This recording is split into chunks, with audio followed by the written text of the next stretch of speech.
What's going on, guys? Just got my first coffee of the day. It's been a long day. It's been kind of one of those weeks where nothing's really gone wrong, but you know, you just don't feel 100%, you know? You just kind of feel like, I don't know, just you get into a routine. Even as a driver, you get into a routine, and sometimes something happens and it knocks you out of that routine, and then your whole week just kind of feels messed up, and you know, it just kind of feels gloomy. I'm basically just starting my day, even though I've been working technically since about 3 o'clock this afternoon. But I was just getting unloaded at a receiver, and now I have to go get loaded and head over to Allentown. Which, see, normally when I do my Allentown runs, which is every week, I am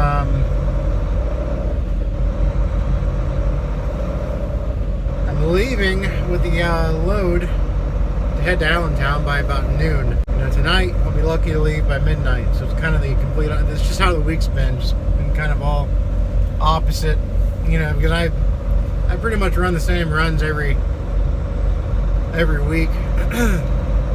So I'm pretty much on a schedule for the most part, and like I said, my schedule's been thrown off. So, oh well, I get to be a real truck driver for a couple nights. Not have a schedule. Oh man, not know what's gonna happen next. So. Yep, and like I said, I'm just not feeling too good. Got a bit of a cold. I don't know, it was weird. I filled up a jug of water yesterday, started drinking it, and instantly after I started drinking that water, my throat started to hurt. You know, just kind of got real itchy and scratchy, and I've had a kind of a stuffy nose. Or I've gotten a stuffy nose since then, and I still have the itchy, scratchy throat. It's weird. I just, you know, it's kind of weird that water. I mean, literally, as soon as I drank that water, I felt it in my throat. It was weird. I wasn't feeling anything before that. So, I'm trying to remember where I got that water from.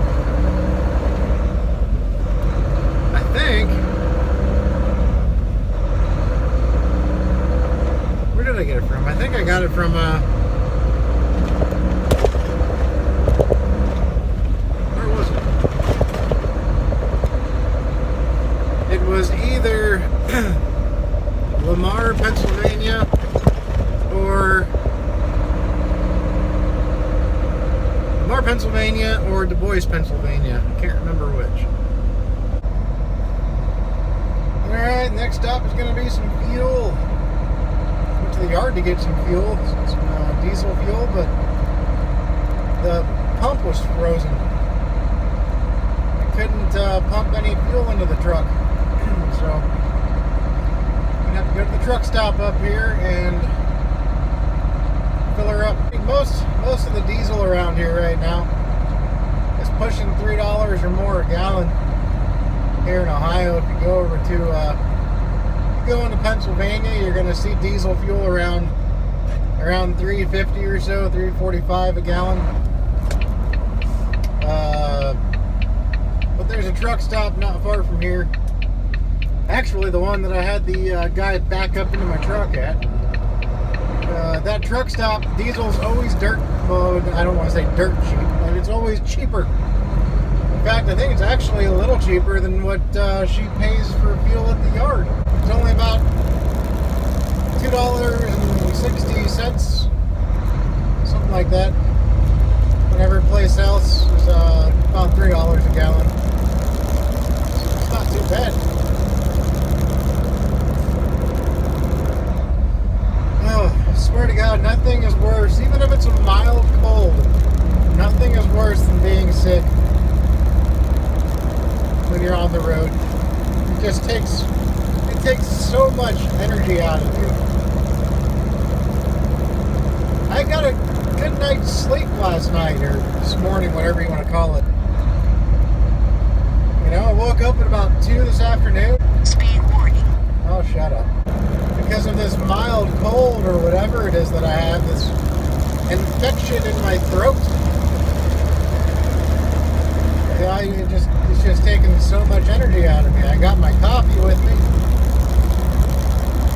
But, you know, just that dreaded thought that, man, oh man, I got 10 hours. Well, really not quite 10 hours. It's like 9 hours. I've got this 9-hour drive ahead of me. But I really need to. I can't pull over for a couple hours.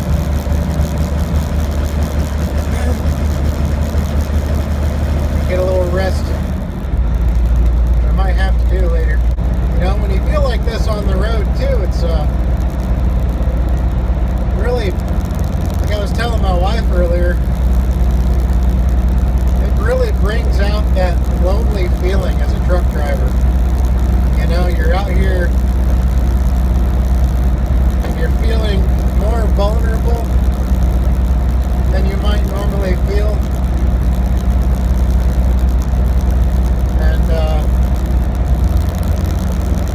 It just kind of reminds you how lonely of a job it is, you know. I love it though. I mean, I love the job, but, you know, just like any other job, you've got your down days and you've got your good days, and this is just, or you've got your good weeks and your bad weeks, and this is just one of the more bad weeks, I guess. You know, I've said it before, but I don't really know of many jobs out there that are lonelier. There's jobs out there that are more isolated, but usually you have a team. Usually you're part of a team, even if it's just, you know, you and one or two other people. Speed warning. But, you know, out here in a truck, you might not be as isolated in certain parts of the country, but you're still in a little tin box rolling down the highway with nobody to talk to but your own thoughts. Like I said, when you get even the slightest bit of a cold,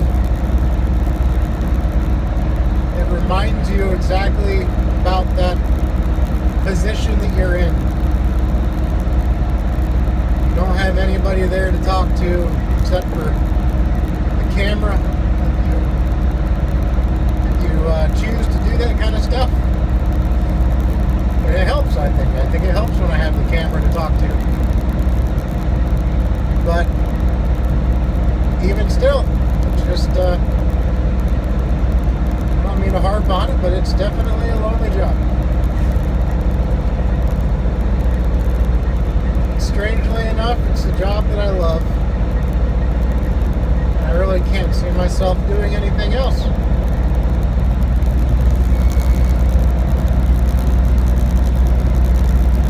Really, my dream is to somehow work up and, you know, work my way up to someday. I mean, you know, you'd think I would have done it by now, but somehow, some way, become a oversized load driver, you know, something like that. But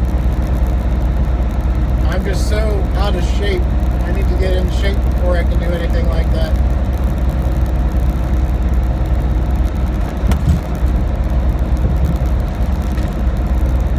You know, I mean, I've pulled flatbed before, but I've never, the flatbeds I pulled had the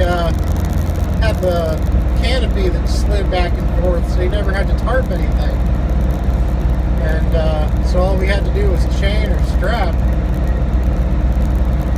And that was, you know, a long time ago. And that was a fat man flatbed operation right there, because that trailer, those flatbeds had doors at the header board.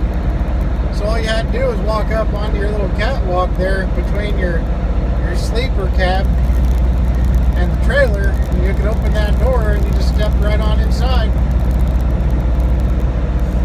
But companies like TMC, which is strictly flatbed, which I like TMC, I've heard good things about them, but you really have to be in good shape to drive for them.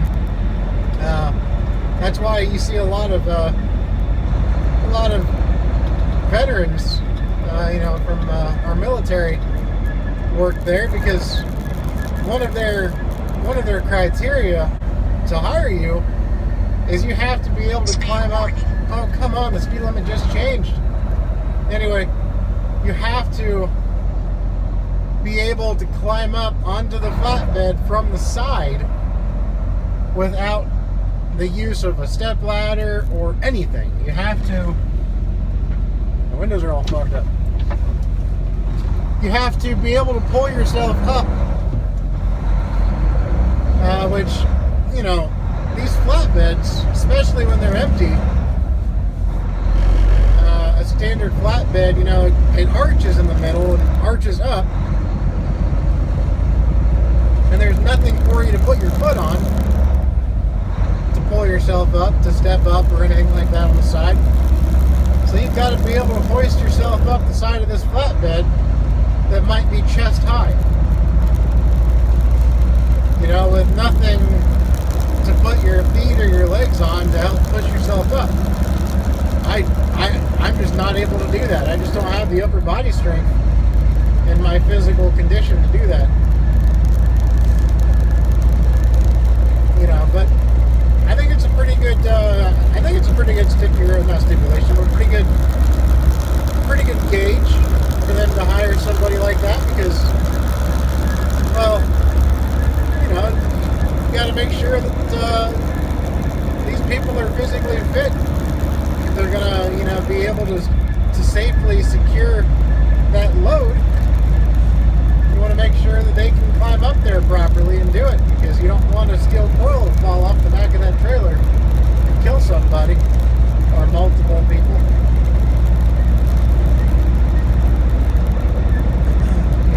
So if I want to do it, I got to get into shape. God damn, is that hard or what?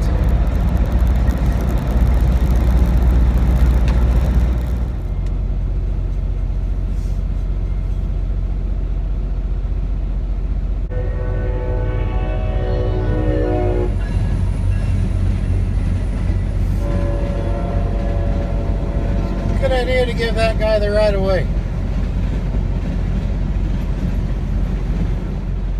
There we go.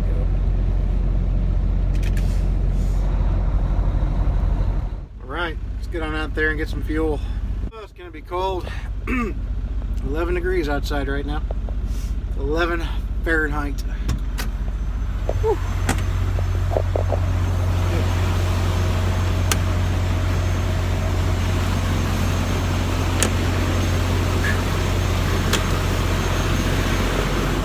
Alright.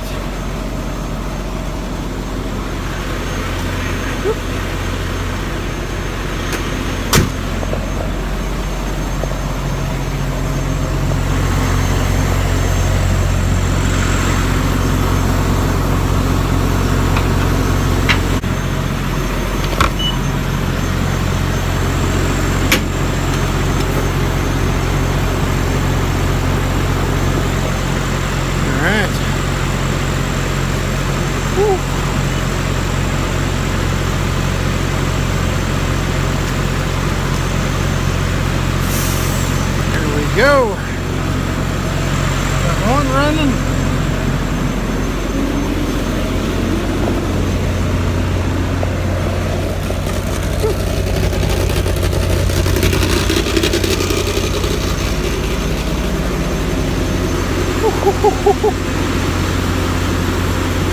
Boy.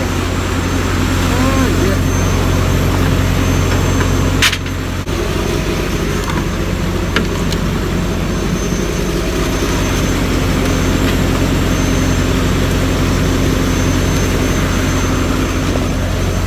It's a cold one, that's for sure. Oh yeah.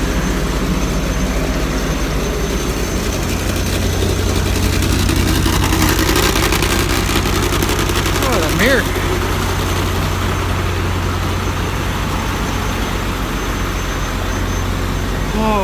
Boy.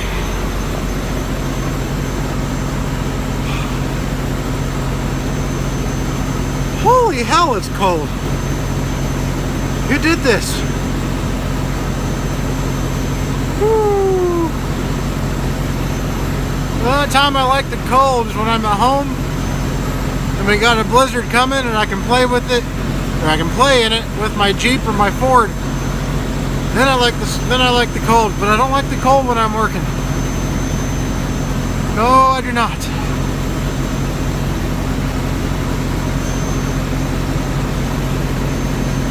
This will jumpstart you, that's for sure. Oh man, oh man, oh man, oh man. Alright, wow. My tanks were on fumes too, so it's going to take probably about 140 gallons. I guess about 140, and I've got about 72 in there right now, so I'm about halfway there. Yay! Holy cow!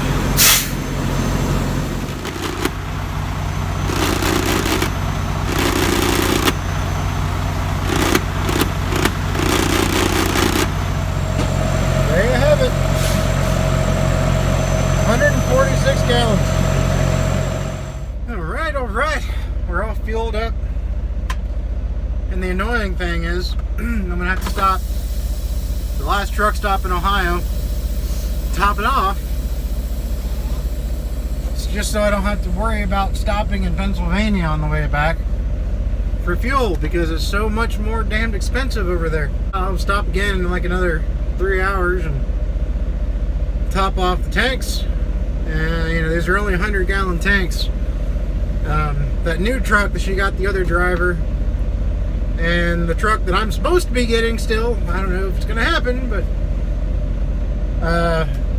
they each have 150-gallon tanks on each side, and you can actually go, you know, you can make the whole round trip after, you know, from just fueling at the yard. You can make the entire trip there and back without stopping anywhere for fuel. And not to mention they get way better fuel mileage. I don't know why.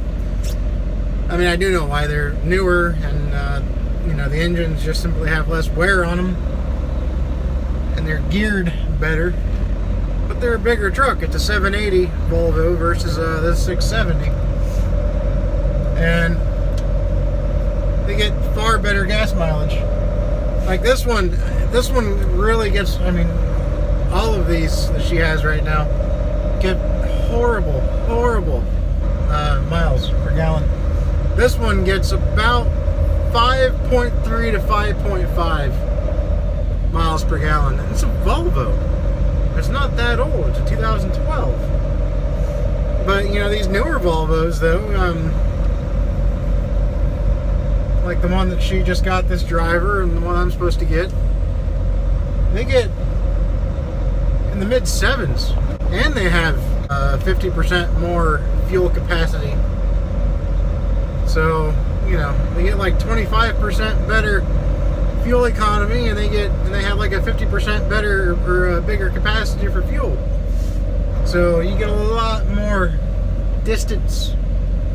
God, I still can't wait to get that truck. I want that truck. I hope nothing happened that I'm not getting that truck, but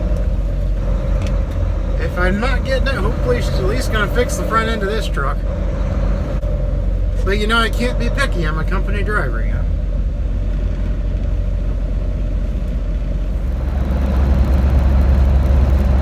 I'm always real leery about these kinds of guys right here. They're always hitting. Look at that. He's constantly hitting his brakes for no reason. He was doing that for the last 10 miles. Swerving. It's probably a little, I don't know, intoxicated maybe. From a distance, you can't really see that he's swerving at all. All you see are the brake lights. And when it's really cold like it is tonight, kind of question the condition of the road. Question if he's doing that because he's on slick roads.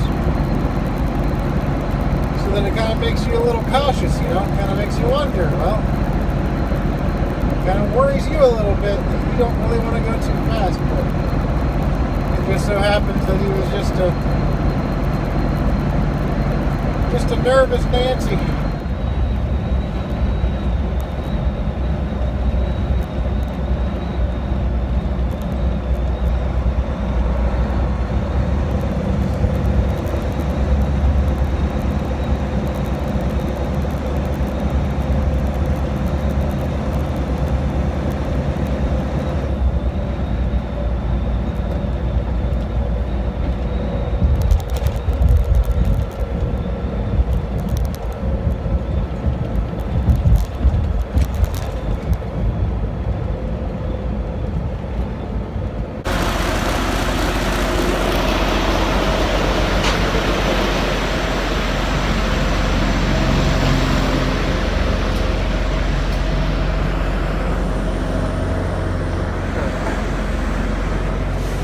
Gonna go ahead and check these taillights, make sure they're not covered.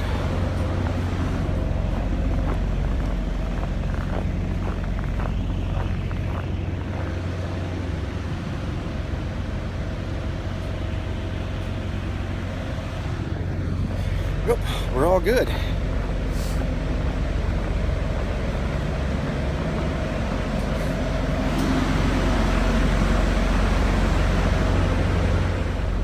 Something you definitely want to make sure you do when you're out here on these snowy roads is you always want to make sure you have as much weight on the drive axle as possible. The last thing you want to do is have too much weight on the tandems and then have like the tandems up too far and have all that overhang, and then go bouncing around with too much weight back there and throw the drive tires around. You don't want those drive tires to be light when you're in the snow, that's for sure.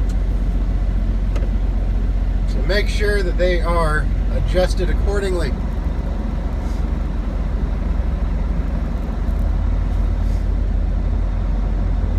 If you have a 42,000 pound load, try to adjust it so that you've got 33.5 on the drives. Gives you a little bit of room for fuel.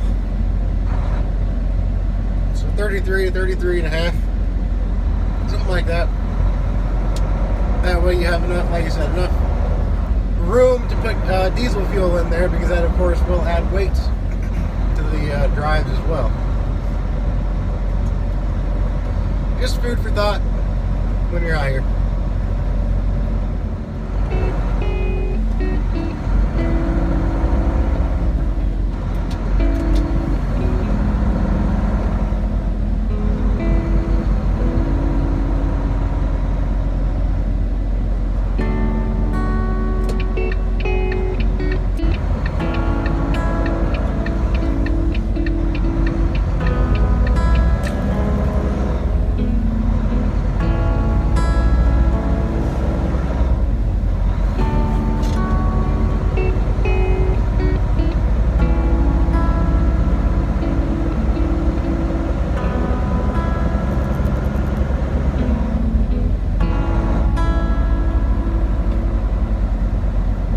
Sun's starting to come up, so it'll be easier to see the poor road conditions.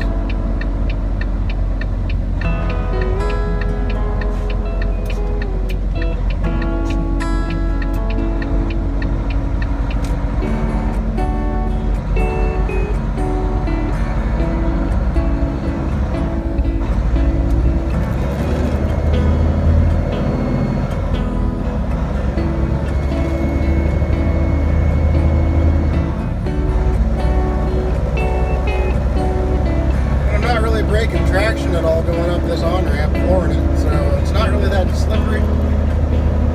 Looks worse than it really is. Must not be any ice under the snow, which is optimal if you're going to be in snowy, crappy weather. This is the kind of snowy, crappy weather to drive in, I guess.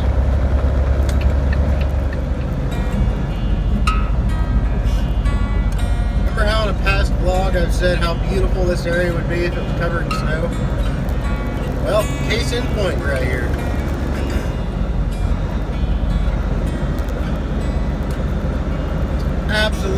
gorgeous. Look at those trees. It's like a whole nother world to me. I love it.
Oh man, why would you pull out there?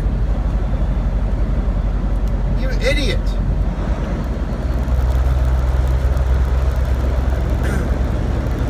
Thanks for slowing me down for this hill. I really appreciate it.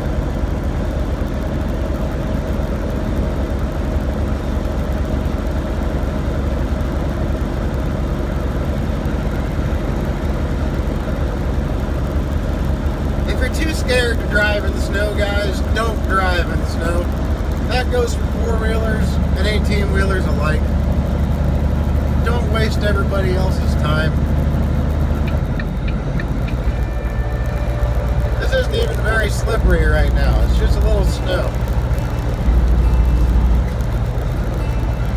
But it's just beautiful. I love it.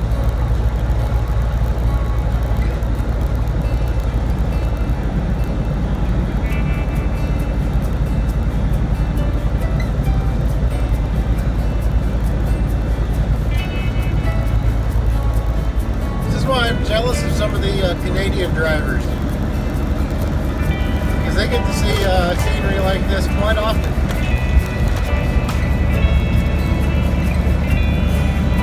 So much so, I'm sure it becomes boring.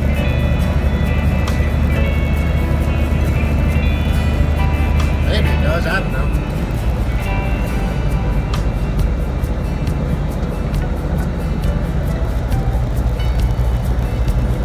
But you still want to respect it, though. You don't want to be careless, you know?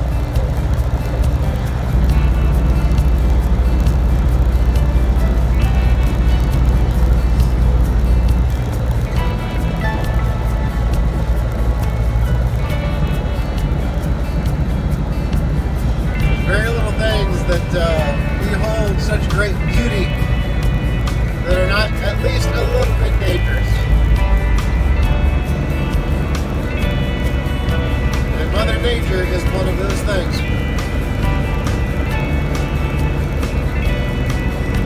Well, anyone for that matter.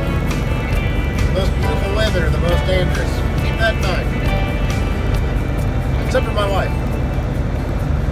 She's very beautiful and not dangerous.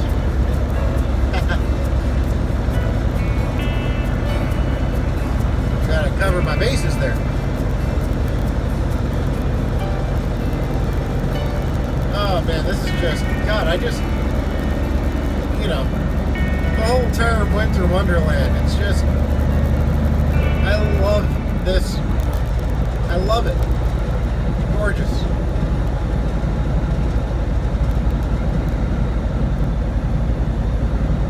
Now, if there's ice on the roadway right now, I probably wouldn't be saying that.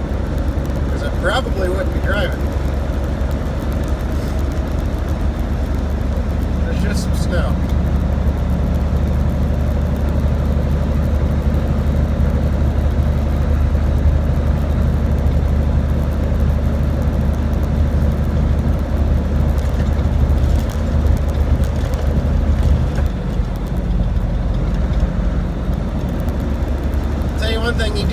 though when you're out here in this kind of weather. If you're going over a bridge, do not accelerate. Turn off your engine brake, and if at all possible, take your foot completely off the accelerator. Just let the truck roll. No cruise, no engine brake, just your tires rolling down or rolling across the bridge. You do not want to give it any extra reason to spin.